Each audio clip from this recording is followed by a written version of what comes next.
I don't know if you heard it, Tánaiste, but like you should listen to what they've said. And can I make this point? I believe that this has happened because you have looked at homes as an investment. You have looked at homes as a potential profit margin for investors or for individuals, as opposed to looking through the prism of securing a roof over somebody's head, whether it is the student, whether it's the women in the 50s, or indeed whether it is the mica families who have had to take their campaign to the streets. Tánaiste, you talk about your plans on housing for all. You're not listening. The DCU president has said very clear, uneconomic, based on false assumptions, and would only result in rents that are beyond the ability to pay for most students and families. There are immediate things that you can do.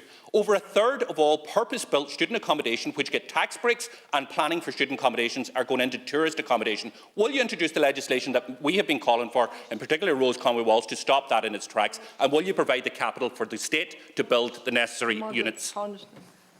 Thanks, Deputy. The Minister will give consideration to any legislation that's brought forward by the opposition.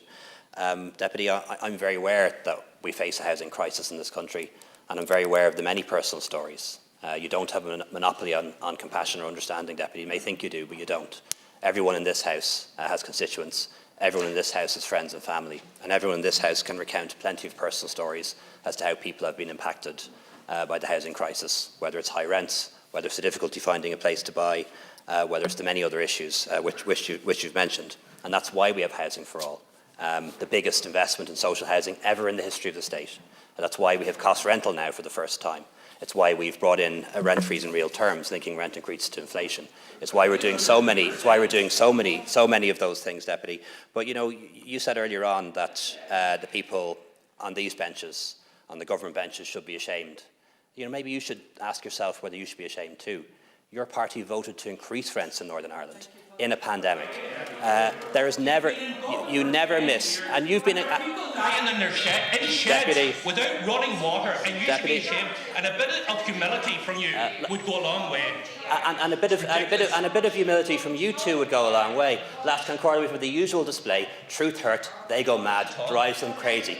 They increased rents in Northern Ireland. They never miss an opportunity to oppose housing here in the South. Never. Would you listen to the voices of the people? Forget about what we're saying. Listen to them, Tánaiste, and a bit of humility, and maybe look at it through the prism of the individuals as opposed to the landlords Deputy and Doherty, speculators who you are always on their side. Deputy Doherty, you had 4 minutes to put a question, and you had a minute to put a question. The truth hurts. Tánaiste, The truth hurts. Listen to Liveline. when the two gentlemen are acting in a most ungentlemanly fashion, finish. Could you please have a little respect for the last Concordia? Thank you very much. And if you're going to use my name, could you please listen to the response? Thank you. We're going to stick to the times.